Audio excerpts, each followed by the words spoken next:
My daughter came to me at 16 and said she was non-binary, but only sometimes. Like, some days she would feel more male than female and some days she would feel like neither. She wanted me to ask her every day what day it was and then refer to her as that pronoun of the day. I told her that wasn't going to fly. Growing up, I spent a lot of time on LJ during the old bun self and zen self zero self days. People who think this is new to this generation are fooling themselves. I told her that I would call her the pronoun she wanted, and do my best to remember it day to day, but she was going to have to tell me what she wanted for that day. I wasn't going to play a daily guessing game. This went on for about a week or two until she finally seemed to grow tired or bored and just said I could call her her. Though she still identifies as non-binary. Fine. At least when it was going on she wanted she, he, or they. I'm sorry but I couldn't have done fox self/fox them with a straight face. So that's the pronoun story and looking back where I think things started to go off the handle. Here's my real question. My daughter is now 18, pregnant, and seems to have lost her goddamn mind. Or I'm an asshole. You choose. This year has been a struggle. She wanted to take a break year before she goes to community college, but can't keep a job. Apparently, retail situations are too phobic against her non-binary state. My child looks/acts/dresses exactly as a young adult female BTW. When I ask how people are being phobic against her she gets as prickly as a cactus so I really don't know the details. She's been through 4 or 5 jobs this year, quit all of them. She won't consider call centers that aren't face to face because she doesn't like to talk on phones, and is apparently looking for a remote job without any luck. She's been unemployed since Thanksgiving. She quit her last job on Black Friday, in fact, and I was on the verge of laying down the law, telling her she either needs to go to school this upcoming semester full-time or get a full-time job or move out with her friends. But now she's come to me and she's 5 months pregnant. She's very angry at me, says it's my fault because, 1.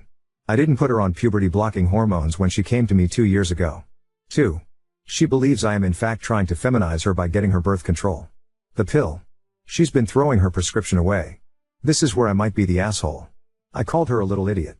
We don't use that sort of language in my house, and I never call people names, especially my own child, but at that moment I could just see red. The hormone thing is a non-issue emo because this is the first time I ever heard of her wanting hormones. What was I supposed to do? Go back in time? As for the birth control, it's also the first time I'm hearing anything about this. There are non-pill options that don't have estrogen. If that was her want, all she had to do was ask and I would have driven her to the doctor myself. Or she could have taken the car she has and done it. She has her own medical card, even. Though to be fair, I don't know how she would have managed the copay without a job. I know for a fact her old high school gave out free condoms like candy because her friends were always giggling over flavored sample packs and even blew a few of them up like balloons and left them around the house one time.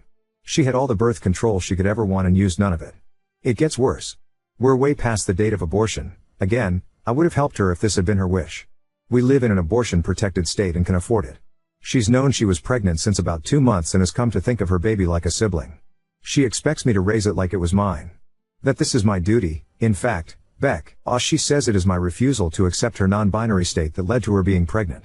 So she was going to get a brother or sister and I was going to have another child. You can say my language grew sterner. Versions of get your head out of your ass and congratulations, mommy, you have some hard decisions to make and I said I would absolutely not raise her baby for her. She also refused to say who the father was. Now that I've cooled down I'm really hoping she has a secret boyfriend. She does have some friends who were born male, but now also don't identify that way. We didn't even get there as I lost my mind when she said she thinks of her own baby as a sibling and wants me to raise it like my own child. She's locked herself in her room loudly wailing, I feel like crap warmed over. She's been in there for 12 hours, and as she has an attached bathroom, probably won't be coming out until she gets hungry. Considering it's been half a day I think she has snacks stored. I also don't know where to go from here. Being pregnant sucks and messes with your head, so I'd like to blame that and the fear she must be feeling, but I have the bad feeling I either raised a spoiled brat or someone with an emerging personality disorder. So I need to know from people who aren't emotionally involved, and maybe some people who are more in tune with this whole non-binary thing than I am. What do I do to help while also making her responsible for her own child? How can I help my daughter except she must do basically the most feminine thing you can do, give birth and possibly breastfeed, while being sensitive that she's non-binary? Am I just a big asshole here? Typing all this out it feels like my daughter is lost in crazy town. I'm still not raising her baby but at what point do I drag a legal adult to the hospital? I told her she needs to work out details if she wants to adopt with the father, and she was welcome back home when she had a plan in place. It was short because I heard her on the way out. I think she just meant to leave without saying anything. Thank you for your kind comments and advice, Reddit. I'm going to sleep. First update 5 months ago in r/Ada. Hi, this is an update to this post. Long story short, my 18-year-old NB daughter wanted me to raise her baby, and she told me she thinks the baby is her sibling. We had a blowout. She locked herself in her room for most of a day, and then took off with her friend/her lover. So this happened a few days ago, but I didn't update because I needed to get my head around it. It still doesn't make sense. Daughter finally unblocked me. She and the person who got her pregnant wanted to talk to me at a public place. We chose IHOP. Although I suspected I knew who her lover was, I was disappointed to find out because they have been a part of my daughter's friend group since high school and was the only one I ever had a problem with and kicked out of my house. They are trans now, but 2 years ago the friend group was watching a movie in the living room, and every time I'd pass by he then, would lock eyes with me and make really obnoxious, loud, orgasm sounds like that scene in Harry Met Sally. I told him to knock it off and grew sterner when he did it again. Then when I was in the kitchen he somehow snuck up behind me and was miming jack-off movements with his hand. I turned around and caught him at it. He was still fully clothed, but it was startling and freaky. I kicked him out. So now I'll just call them sperm donor because that's what they are. I'm still calling my daughter and she because I still haven't been told not to by her otherwise. So get off my case on that. Anyway, the IHOP meeting was a shit show. Sperm donor sat with my daughter and went on the attack. Sperm donor's points were: 1. I was poisoning my daughter by making her take birth control. I only helped her get the prescription and would have done everything I could if I knew she didn't want to take the pill. There are other methods, too. It will take years to fix my daughter after all I did. Not giving her hormones even though I had no idea that was what she wanted. She dropped even wanting to change her pronouns after a few weeks. 3. Abortion is a sin and I am a monster for suggesting it. It's past the date anyway. 4. I am further abusing her by not taking care of the baby while she fixes herself. I guess they meant it as a temp situation, which was also new to me, so apparently even though I'm an abusive monster, a bad mother, and so on, I'm even worse for not taking in their baby. At least no one suggested that I raise it like my daughter's sister anymore. That might have been my daughter's thought on it. Sperm donor did most of the talking while my daughter just sat and glared at me, nodding along. It was kind of a whirlwind. Sperm donor pounded the table a few times, and even the waiter knew not to bother us after drinks. Lol. I'm surprised we weren't asked to leave. There was a lot said, mostly by the sperm donor who really seemed to be steering the ship. I asked why sperm donor couldn't take care of the baby and sperm donor said his parents were even worse than me. I guess my daughter and sperm donor taking care of the child they created is out of the question. I told them that I would not be raising their baby for them and that adoption is the best bet. They said that if I don't agree to raise it, they'll make sure I'll never see the baby ever. I won't raise their child for them. So that's that, I guess. I feel so many flavors of worried and angry and then worried all over again. I've been around the block and it's never a great sign when the person you're with makes an enemy of your family. That's what sperm donor has done by painting me as an abuser and failed mother who also won't take in their baby. Sounds like sperm donor has cut themselves off from their own family too. So I'm worried my daughter is in a very controlling relationship with someone who convinced her to stop birth control because they think hormones are too feminizing somehow and that she needs to be fixed. But they still want me to raise their baby. I'm angry that my daughter can just hear this crap and nod along like, yeah, that makes total sense. She is not stupid. I think she's love blinded. I'm sad and worried for the baby. A couple commenters suggested I wanted nothing to do with the baby because I wouldn't agree to raise it as my own. No, in a perfect world, I would want a normal grandmotherly relationship. Or at least know that the child is safe and has been adopted into a loving family. I don't care what my daughter does with her gender, or her body as long as she doesn't hurt herself. I want her to be in a happy relationship with someone who values her for who she is. Sperm donor kept using the word fix, which I see as another terrible sign. It's bad all around. My house is empty. It feels like my adult daughter has run off to join up with some weird church/cult thing who tells her that up is down.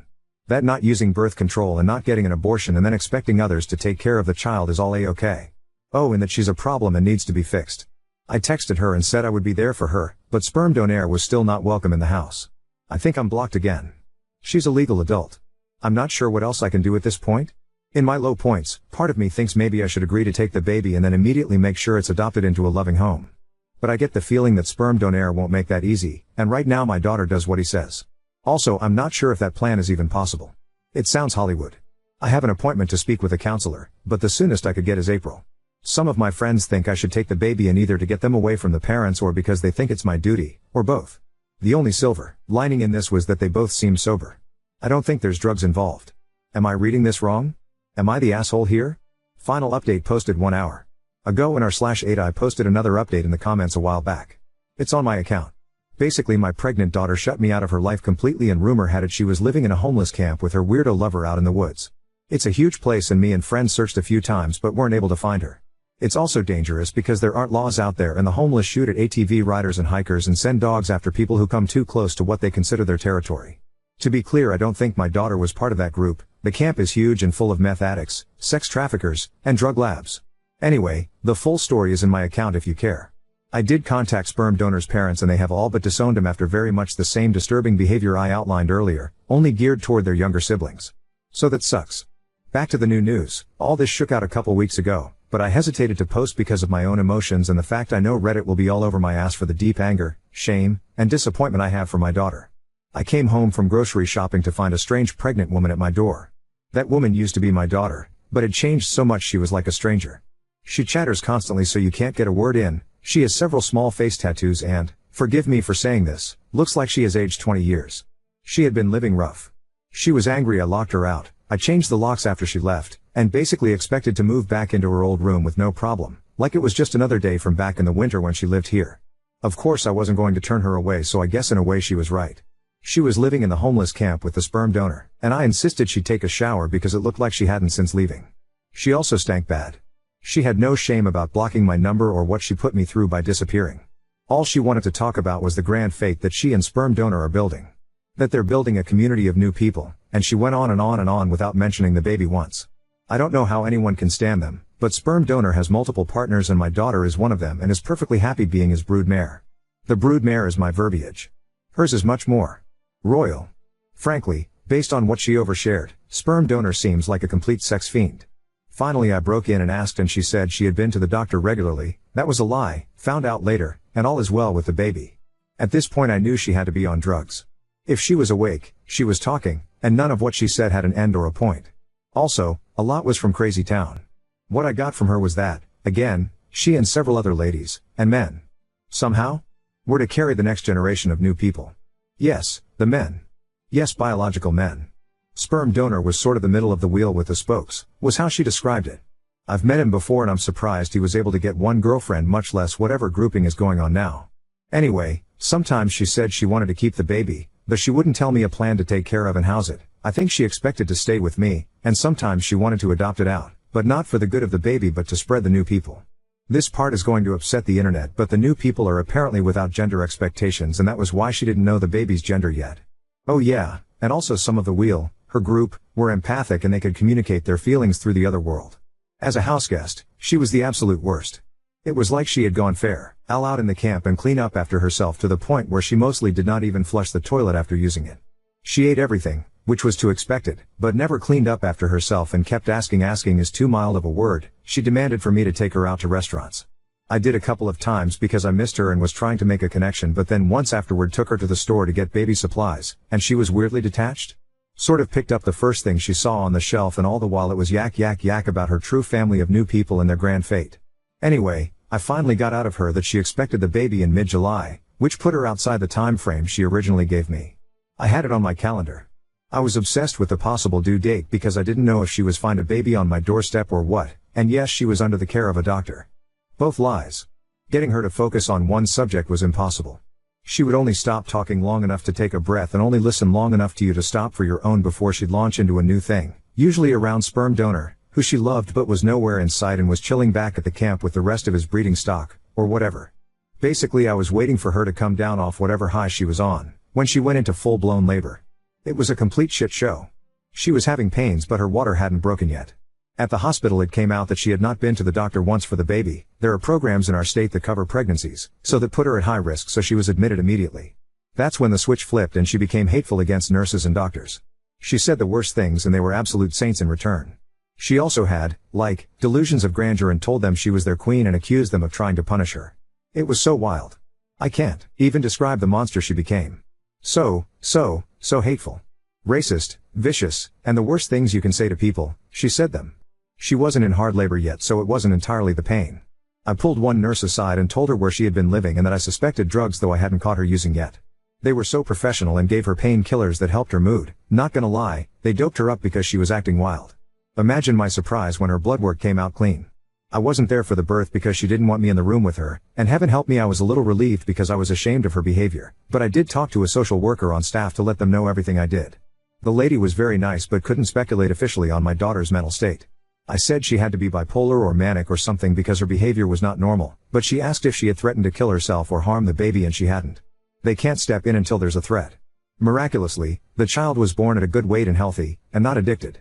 I don't want to give too much info on them because the internet is forever and one day they may search for their own past. My daughter lucked out big time and had a normal delivery as things went. She didn't give sperm donor's name out as the father, though I did to the social worker. They can't be put on the birth certificate on my word. She up and left her baby that evening without officially checking out, without saying goodbye to me or her newborn. Because the hospital is a safe surrender point, she won't be charged for abandonment. CPS asked if I wanted to take the child and though it tore me up, I said no. There are a lot of reasons for why. A big one is I don't want to be held hostage to my daughter's whims, and especially sperm donor. I don't want to be on the hook for more children which are likely coming. Also look at my daughter. I did my best and she still turned out this way. Maybe I shouldn't try again. I know getting a new family is almost the best thing that could have happened for the baby even with problems with the foster system. It has to be better than the camp. But I feel like dog shit about it even now. I also suspect they'll have a sibling soon as my daughter can arrange it. I know my daughter is not well. I know she's in a cult and probably in danger and also probably an abuser herself, based on the stories she casually dropped about other members. She is also a selfish liar and it is luck or the grace of God or what have you that her baby was born healthy. She is rolling the dice on her life and the life of her future children. She's sick and under a sex fiend's control and now thinks she has magic thought powers, but she has some responsibility in this, too. All the rest of the transgender stuff with her lover, and if she is NB or not from the past doesn't matter. She's an adult and is making some bad choices. It's hard for me to type out, but the way she treated the hospital staff was so cruel. Seriously, I had to use a thesaurus to describe it because I can't even describe fully how bad it was. It showed me that whatever else, she thinks other people are below her. It's more than the mania. I'm just there to serve her, whenever she sees fit. She knew she would be giving birth soon, so she came home and expected me to take care of her. I did, of course, because she was 9 months pregnant. And the second she didn't have any more need of me, or the baby she had just given birth to, it was easy to take off again. I listened to her for days and she expressed no feelings of hope for the baby other than a vehicle to spread their movement. No worry about their future life, and no more comments on me raising them as a sibling. She made the choice to leave and go back to sperm donor's harem or wheel or whatever. Sick or not, I'm ashamed to have raised someone with these kinds of values. Mentally ill people aren't bad people, but she has gone beyond merely bad choices. I haven't totally written her off and she may come back to sanity, but since all indications are that I'm blocked again, I'm going to think long and hard about boundaries and possibly moving. I'm worried about one day finding a bunch of cultly weirdos on my porch. So that's it. I don't know what to do. It's not like I have the resources to pay someone to deprogram my daughter, and that sounds very Hollywood. I need a realistic goal. It's more than just a cult. She needs a checkup from the neck up and I don't have the legal standing to do anything. At least the baby is safe. That's the one bright spot. Thoughts are welcome and, forgive me, any realistic suggestions, or just tell me if I'm way off base and I'm the asshole here. This has been a hell of a year and such a spiral. A year ago I had a somewhat of a slacker teenager under my roof. Now all of this.